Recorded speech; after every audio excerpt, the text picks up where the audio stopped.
આકાશવાણી અમદાવાદ વડોદરા પ્રાદેશિક સમાચાર જયેશ પટેલ વાંચે છે. સૌપ્રથમ મુખ્ય સમાચાર. ગુજરાત વિધાનસભામાં પશુપાલન અને મત્સ્યોદ્યોગ વિભાગની અંદાજપત્રીય માંગણીઓ મંજૂર કરાઈ. પાણી પુરવઠા મંત્રી કુંવરજી બાવળિયાએ ડીસા ખાતે જીઓ મેમ્બ્રેન ફિટ કરવાની યોજનાનો રાજ્યવ્યાપી પ્રારંભ કરાવ્યો. કેન્દ્રીય મત્સ્ય ઉદ્યોગે માછલીઓ અને અન્ય જળચર પેદાશોના ડિજિટલ માર્કેટિંગને પ્રોત્સાહન આપવા માટે ડિજિટલ કોમર્સના ઓપન નેટવર્ક સાથે સમજૂતી કરાર કર્યા. વર્લ્ડ બેંકની ટીમ સહિત 13થી વધુ દેશોના શિક્ષણ મંત્રીઓ સાથે ગાંધીનગર ખાતે વિદ્યા સમીક્ષા કેન્દ્રની મુલાકાત લીધી અને કચ્છ યુનિવર્સિટીનો આજે 13મો પદવીદાન સમારોહ યોજાઈ ગયો. સમાચાર વિગતવાર. ગુજરાત વિધાનસભામાં આજે પશુપાલન અને મત્સ્ય ઉદ્યોગ વિભાગની અંદાજપત્રીય માંગણીઓ મંજૂર કરાઈ. કૃષિ રાજ્યમંત્રી બચુભાઈ ખાબડે જણાવ્યું કે રાજ્યમાં પશુ આરોગ્ય સેવાઓ વધુ સુદૃઢ બનાવવા માટે ગુજરાત સરકાર સતત પ્રયત્નશીલ છે અને તે માટે બજેટમાં વિશેષ ભાર મુકાઈ રહ્યો છે. કેન્દ્રીય પશુપાલન અને ડેરી વિભાગ દ્વારા ગુજરાત માટે મંજૂર કરવામાં આવેલી 127 મોબાઈલ વેટરનરી યુનિટની સેવાઓ વર્ષ 2024-25માં કાર્યરત રાખવા માટે કુલ 16.96 કરોડ અને વધુ 50 નવા ફરતા પશુ દવાખાના શરૂ કરવા માટે વર્ષ 2024-25ના અંદાજપત્રમાં કુલ 6.28 કરોડ રૂપિયાની જોગવાઈ સૂચવવામાં આવી છે. તે ઉપરાંત વધુ 65 નવા સ્થાયી પશુ દવાખાના શરૂ કરવા માટે આ અંદાજપત્રમાં કુલ 4.35 કરોડની જોગવાઈ કરવામાં આવી છે. માછીમારોને અપાતા લાભો અને સુવિધાઓ અંગે માહિતી આપતા મંત્રી બચુભાઈ ખાબડે ઉમેર્યું કે રાજ્યના બંદરગાહ વિસ્તારોના માછીમારોને માળખાકીય પાયાની સુવિધાઓ પૂરી પાડવા માટે અંદાજિત 855 કરોડના ખર્ચે 33 મત્સ્ય ઉતરાણ કેન્દ્રો અને 1307 કરોડના ખર્ચે 5 મત્સ્ય બંદરો ખાતે પાયાની માળખાકીય સુવિધાઓ પૂરી પાડવા તેમજ હયાત માળખાકીય સુવિધાઓની નિભાવણી અને સુધારણાની કામગીરી સતત પ્રગતિ હેઠળ છે. માહિતી અને પ્રસારણ વિભાગની 384 કરોડ રૂપિયાની અંદાજપત્રીય માંગણીઓ વિધાનસભા ગૃહમાં પસાર કરાઈ હતી. વિધાનસભા ખાતે માહિતી અને પ્રસારણ વિભાગની અંદાજપત્રીય માંગણીઓનો મુખ્યમંત્રી વતી જવાબ આપતા મંત્રી બચુભાઈ ખાબડે જણાવ્યું હતું કે માહિતી અને પ્રસારણ વિભાગ હેઠળનું માહિતી ખાતું રાજ્ય સરકારની સાચી વાત જનતા સુધી પહોંચાડવા માટે સતત કાર્યરત રહે છે. વધુમાં જણાવ્યું હતું કે અગાઉ પત્રકારોના કુદરતી મૃત્યુના કિસ્સામાં અપાતી વીમા કવચની રકમ 1 લાખ રૂપિયાથી વધારીને 2 લાખ રૂપિયા અને અકસ્માત મૃત્યુના કિસ્સામાં વીમા કવચની રકમ 5 લાખથી વધારીને 10 લાખ રૂપિયા કરવામાં આવી છે. ધોરડો ગુજરાત સરહદી પ્રવાસનની ઓળખ વિષય પર રજૂ થયેલા ટેબ્લોને પીપલ્સ ચોઇસ કેટેગરીમાં બેસ્ટ ટેબ્લો તેમજ જ્યુરી મેમ્બર્સ ચોઇસ કેટેગરીમાં દ્વિતીય સ્થાન પ્રાપ્ત થયું તે બદલ તેમણે સૌને પણ અભિનંદન પાઠવ્યા હતા. રાજ્યના જળસંપત્તિ અને પાણી પુરવઠા મંત્રી કુંવરજી બાવળિયાએ આજે ડીસા ખાતે ખેત તલાવડીઓમાં જીઓ મેમ્બ્રેન ફિટ કરવાની યોજનાનો રાજ્યવ્યાપી પ્રારંભ કરાવ્યો. ડીસા તાલુકાના શેરપુરા ખાતે યોજાયેલા આ સમારંભમાં બનાસકાંઠા જિલ્લા સહિત આજથી રાજ્યના 10 જિલ્લાઓમાં આ યોજના અમલમાં મૂકવામાં આવી. આ યોજના હેઠળ રાજ્ય સરકાર 3,800 લાખ રૂપિયાના ખર્ચે રાજ્યના 10 જિલ્લાઓમાં પોતાના ખેતરોમાં બનાવેલી ખેત તલાવડીમાં જીઓ મેમ્બ્રેન ફિટ કરી આપવાનો લાભ આપવામાં આવશે. પાણીની અછત ધરાવતા વિસ્તારોમાં આ યોજના થકી રાજ્યમાં જળ સંચયનું પાણીદાર આયોજન શક્ય બનશે અને ખેડૂતોની સિંચાઈની સમસ્યા દૂર થશે. કેન્દ્રીય મત્સ્ય ઉદ્યોગ વિભાગે માછલીઓ અને અન્ય જળચર પેદાશોના ડિજિટલ માર્કેટિંગને પ્રોત્સાહન આપવા માટે ડિજિટલ કોમર્સના ઓપન નેટવર્ક ONDC સાથે સમજૂતી કરાર પર હસ્તાક્ષર કર્યા. આજે નવી દિલ્હીમાં કેન્દ્રીય મત્સ્ય ઉદ્યોગ મંત્રી પરસોત્તમ રૂપાલા અને રાજ્યકક્ષાના મત્સ્ય ઉદ્યોગ મંત્રી એલ મુરુગનની હાજરીમાં MOU પર હસ્તાક્ષર કરવામાં આવ્યા. આ કાર્યક્રમને સંબોધતા શ્રી રૂપાલાએ જણાવ્યું હતું કે આ કરારથી ગ્રાહકો માછીમારો પાસેથી ઓનલાઈન સીધી માછલી ખરીદી શકશે, જેથી નાના માછીમારોની ભૂમિકામાં વધારો થશે.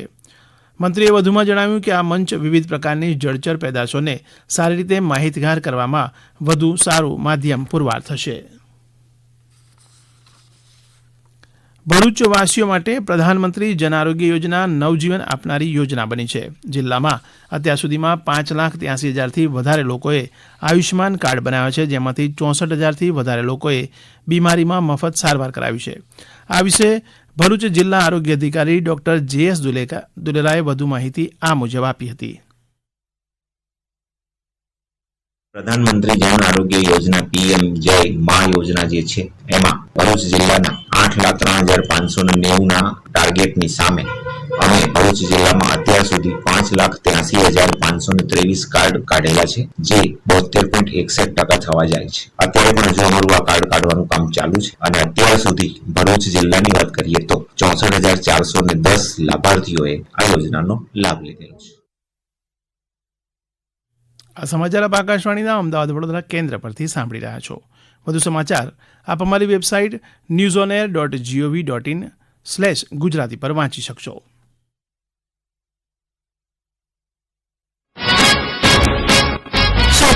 ચૂંટણીમાં પડઘમ વાગી રહ્યા છે ત્યારે આકાશવાણી સમાચાર વિભાગ લઈને આવ્યા છે આપના લોકસભા મત વિસ્તારની વિકાસ યાત્રાનો વિશેષ કાર્યક્રમ ભારત વિકાસ ડાયરી. આગામી લોકસભાની ચૂંટણી અંગે લોકોમાં જાગૃતતા વધે તેમજ આપણા વિસ્તારની વિકાસ યાત્રાથી આપને અવગત કરાવવા અંગેનો કાર્યક્રમ અમે લઈને આવ્યા છીએ. તો સાંભળવાનું ચૂકશો નહીં. આકાશવાણીના તમામ કેન્દ્રો પરથી સોમવારથી શુક્રવાર સુધી દરરોજ રાત્રે 8 વાગે, શનિવારે અને રવિવારે રાત્રે 8:30 વાગે કાર્યક્રમ ભારત વિકાસ ડાયરી. વર્લ્ડ બેંકની ટીમ સહિત 13થી વધુ દેશોના શિક્ષણ મંત્રીઓ તેમજ શિક્ષણ ક્ષેત્રે સંકળાયેલા 65 જેટલા મહાનુભાવોએ આજે ગાંધીનગર ખાતે વિદ્યા સમીક્ષા કેન્દ્રની મુલાકાત લીધી. આ પ્રસંગે Benin technical and vocational education and ટ્રેનિંગના શાળા શિક્ષણના વડા યુએસ કૌરવ ચોબીએ જણાવ્યું કે અમારા દેશમાં શિક્ષણ ક્ષેત્રના પડકારોનું નિરાકરણ લાવવા અહીંના વિદ્યા સમીક્ષા કેન્દ્ર જેવું મોડેલ ઊભું કરીશું. આ મોડેલ અન્ય આફ્રિકન દેશો માટે અનુકરણીય મોડેલ બની રહેશે. તેમણે રાજ્યમાં શિક્ષણ ક્ષેત્રે થઈ રહેલ કૃત્રિમ બુદ્ધિમત્તાના ઉપયોગને મહત્વપૂર્ણ ગણાવી જણાવ્યું કે આ પહેલનું અનુકરણ અમારા દેશને પણ શિક્ષણ ક્ષેત્રે વિકાસમાં મદદરૂપ સાબિત થશે. વિદ્યા સમીક્ષા કેન્દ્રની મુલાકાત બાદ આ પ્રતિનિધિ મંડળે ગાંધીનગર સ્થિત અનેક શાળાઓ અને યુનિવર્સિટીઓની મુલાકાત લઈ શાળામાં કરવામાં આવતા શિક્ષણ કાર્ય વિશે માહિતી મેળવી હતી. આ પ્રસંગે શિક્ષણ મંત્રી કુબેર ડિંડોર, રાજ્ય શિક્ષણ મંત્રી પ્રફુલ્લ પાનસેરિયા પણ હાજર રહ્યા હતા. રાજ્યપાલ આચાર્ય દેવવ્રતના અધ્યક્ષસ્થાને કચ્છ યુનિવર્સિટીનો 13મો પદવીદાન સમારોહ ભુજ ખાતે યોજાયો. રાજ્યપાલશ્રીએ વિવિધ વિદ્યાશાખાના 6,471 વિદ્યાર્થીનીઓને પદવી એનાયત કરી. આ પ્રસંગે રાજ્યપાલે જણાવ્યું કે ચારિત્ર્યવાન યુવા પેઢી રાષ્ટ્ર અને સમાજનું નિર્માણ કરે છે. વધુમાં રાજ્યપાલે જણાવ્યું કે ચારિત્ર્યવાન યુવા પેઢીનું ઘડતર ખૂબ જ જરૂરી છે, કારણ કે ચારિત્ર્યવાન યુવા પેઢી રાષ્ટ્ર અને સમાજનું નિર્માણ કરે છે અને સત્યના પથ પર ચાલવા, ધર્મનું આચરણ કરવા અને જીવનમાં પ્રામાણિકતાથી આગળ વધવા રાજ્યપાલશ્રીએ વિદ્યાર્થીઓને અનુરોધ કર્યો હતો. મુખ્યમંત્રી ભૂપેન્દ્ર પટેલના હસ્તે આજે સચિવાલય પોઈન્ટ સેવા માટે 70 નવીન બસોનું લોકાર્પણ થયું. 26 કરોડ રૂપિયાના ખર્ચે શરૂ કરાયેલ આ 70 નવી બસો થકી અમદાવાદ, ગાંધીનગરની વિવિધ કચેરીઓમાં કાર્યરત 5000થી વધુ કર્મયોગીઓને આવન જાવન માટે સરળતા રહેશે.